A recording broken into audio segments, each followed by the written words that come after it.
continue maintenant avec une présentation en anglaise sur cognitive developments during adolescence. Stephanie Burnett, you have the floor. Go ahead. We're looking ahead to your presentation. Thank you. I hope you will accept my sincere apologies for speaking in English. It's my great pleasure to be here at this fascinating meeting and in this beautiful city of Paris. I work at the UCL Institute of Cognitive Neuroscience in London with Sarah Jane Blakemore. And our research group focuses on social cognitive development during adolescence and how that's related to brain development. So that's what I'll be talking to you about now. So this is an overview of what I'll be talking about. I'll start off by way of introduction. I'll summarise some evidence for social change during adolescence, that is, changes in social behaviour and social understanding. Then I'll introduce the concept of the social brain, which is the brain regions which are used for social cognition. Then I will discuss evidence for development during adolescence of the neural strategies for social cognition. After that, I'll conclude and draw out some implications. So, start off, what's the evidence that there's continuing social development during adolescence? Well, some of the evidence comes from work with animals. It's hard to tell what animal adolescence is, but the work that we have suggests that there are social changes in certain species. For example, in rodents such as rats, adolescents seem to show more social play than both younger and older animals. On the primate side, adolescent primates might play less than their younger members of their species, but they'll show more affiliative behaviours towards their peers. And by peers, I mean same-age individuals that are not directly related to them. So these affiliative behaviours include things like grooming, pair-sitting, and huddling. They also begin to disperse into new social groups at adolescence. So adolescent social behaviours in animals are adaptive.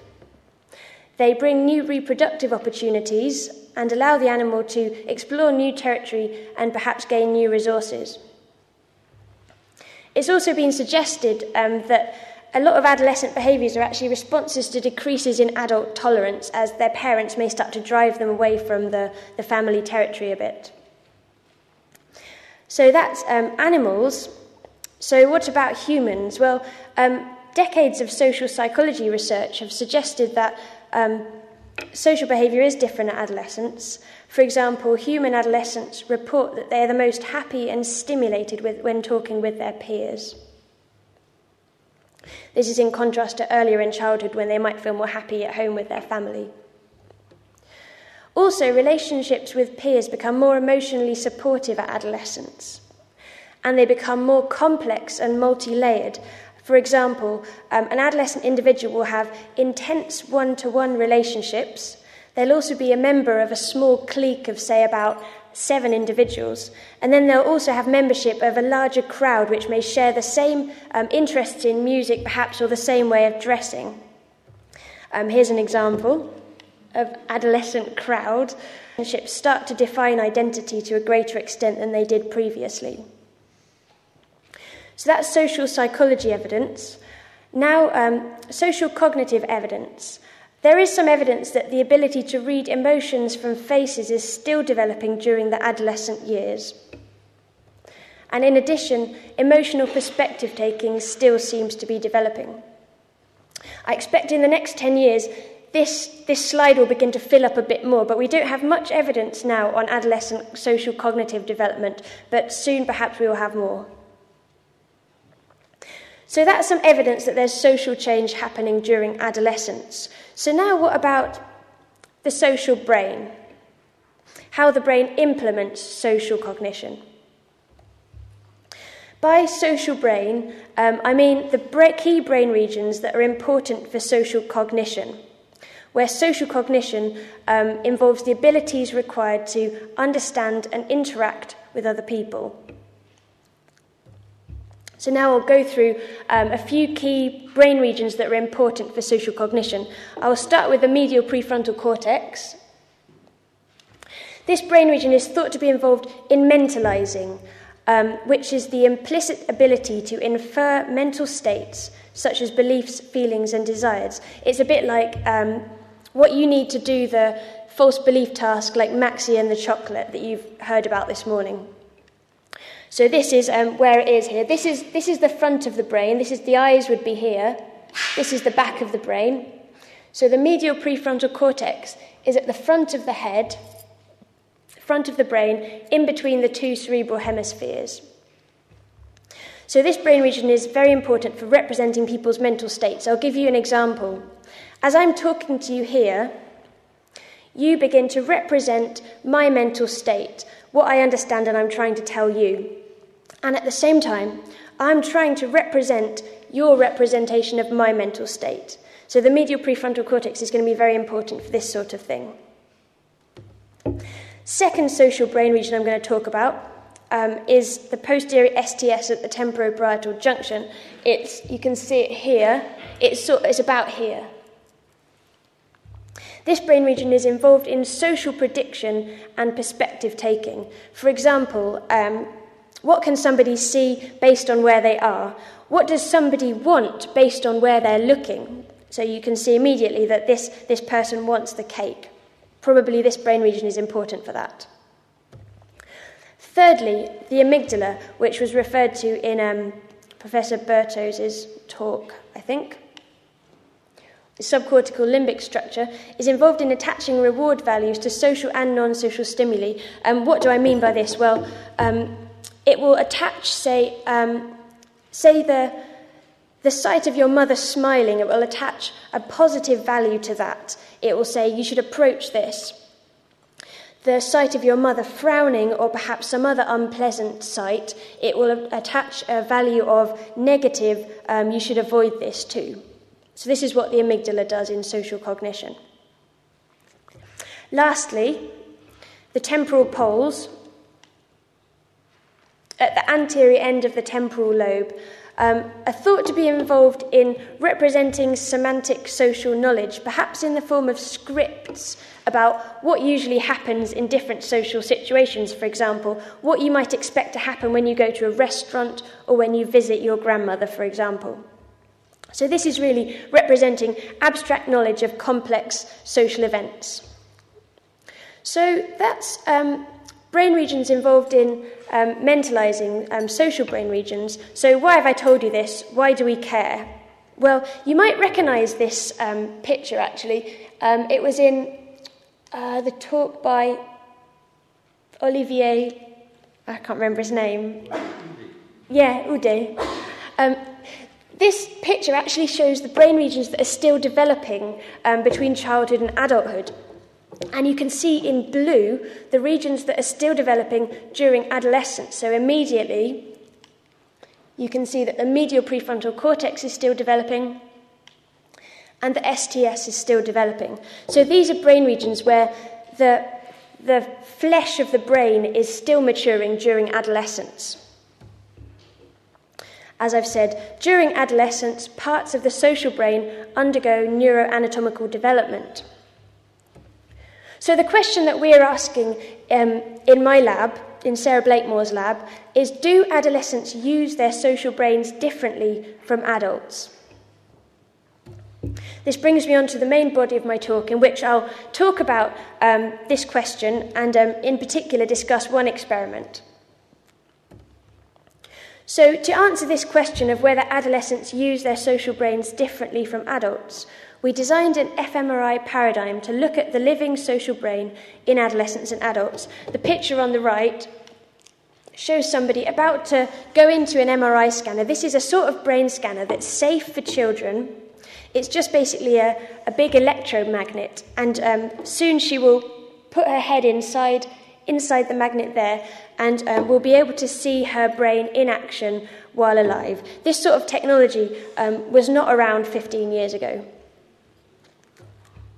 So we decided to scan 18 adolescents and 10 adults in fMRI while they were doing a social task.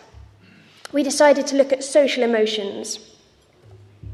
So, what do I mean by social emotion? Well, we define social emotions as emotions which require the representation of other people's mental states. For example, if I'm feeling guilty, then I'm representing the idea that somebody has been harmed because of my actions, or somebody would disapprove of my actions.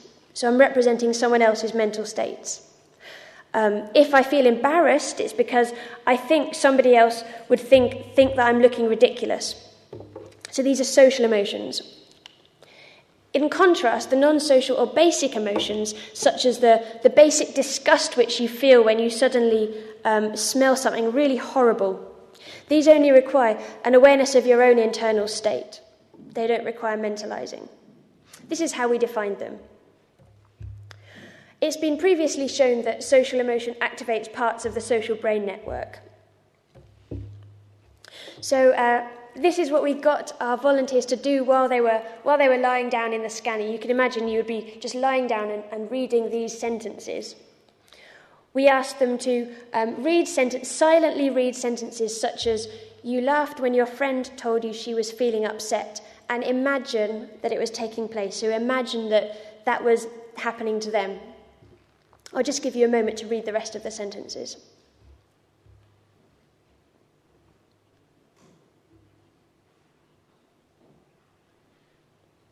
So we have social emotion sentences and basic emotion sentences. So then we looked at the results, our brain imaging results. We took brain activity to the social emotion sentences and brain activity to the basic emotion sentences, and we compared the two. So our question was, which brain regions are activated more for social emotion than for basic emotion? So we found that, as predicted, the medial prefrontal cortex was active in both age groups for social versus basic emotion. This is consistent with the role for mentalizing in social emotion. So both age groups activated this mentalizing region. So then we wanted to look at age group differences in social versus basic emotion. What are adolescents activating more than adults? What are adults activating more than adolescents? We found, indeed, that adolescents activated the medial prefrontal cortex more than the adults did for social versus basic emotion. And you can see on this slide even that the adolescents show more activity in the medial prefrontal cortex than the adults do. This picture shows another view of this brain region. It shows the region that the adolescents activated more than the adults for this comparison.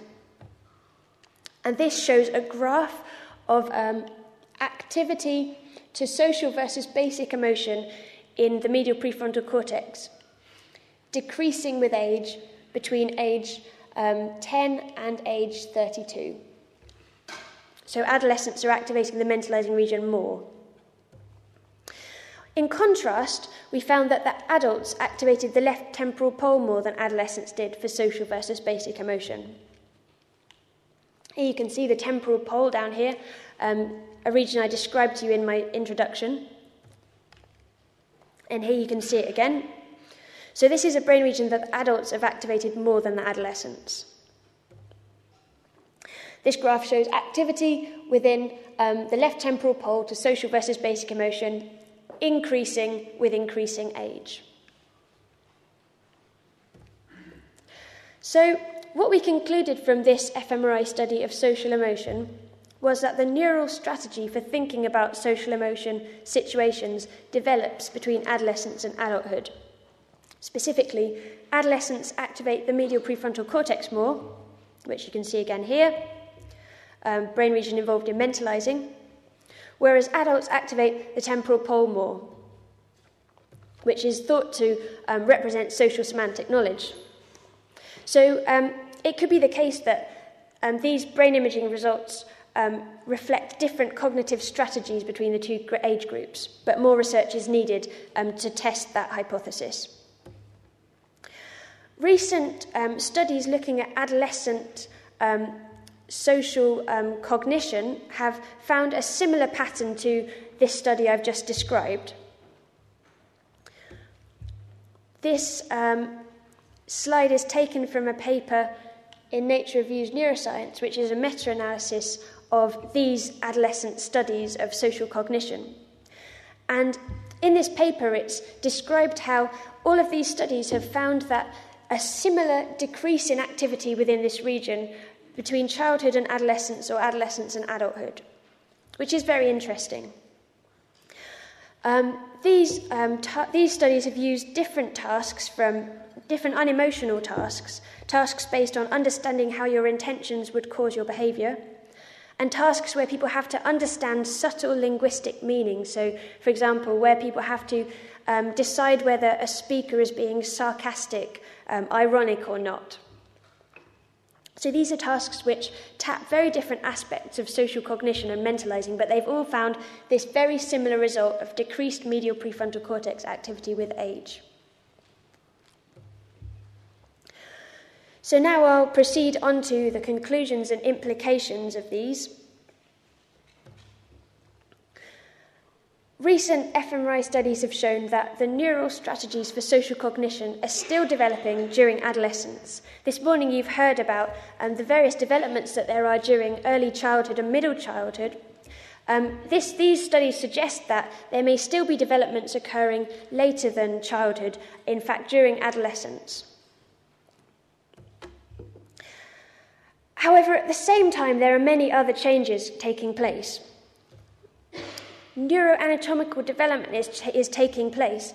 In this brain region, grey matter is decreasing in volume, white matter is increasing in volume. It's thought that this might result in speeded and more efficient neural processing. We don't know how this is related to cognitive development. Do these neuroanatomical developments allow qualitatively different cognitive strategies to be used, or are they merely related in some less interesting way? Social abilities are also developing during adolescence. There are changes in social behaviour and changes in social understanding. How are these changes related to brain development and to the development in the neural strategies for social cognition? Lastly, an adolescent experiences new social environments and new ideas at this time of life. In England, people go to a different school at about the start of adolescence, around age 12. Does this cause different cognitive and behavioural changes independent of the changes in the brain? So a big question which I'd be very interested to see answered over the next few decades are how are all these changes during adolescence causally related to each other? This is my last slide. Due to the changes in the brain and the changes in cognition that are happening during adolescence, adolescence may be a time of particular vulnerability, perhaps vulnerability to negative social inputs, perhaps vulnerability to destructive ideas, such as we heard about earlier this morning. However, the flip side of vulnerability, as this photograph sort of illustrates, is opportunity. While adolescents may be vulnerable because their brains are still developing, there's also great opportunity for social cognitive development and social understanding. Perhaps beneficial social and emotional influences during this time of life will have very good effects, perhaps more effect than later on in life. Finally, there are various implications which extend outside of neuroscience and psychology. Are there social and welfare implications? Because the brain is still developing during this time of life, should we provide a more socially supportive environment for adolescents to learn and interact in? Are there legal implications? If adolescents' understanding of other people and their perspectives is still developing, will this affect the legal process, young offenders and so on? And finally, are there educational implications? Should adolescents be learning in a more emotionally supportive environment at school? Should they be taught about other points of view? And this is where I will finish. First, I'd like to acknowledge my volunteers who have brain scans and my colleagues at the UCL Institute of Cognitive Neuroscience. Thank you.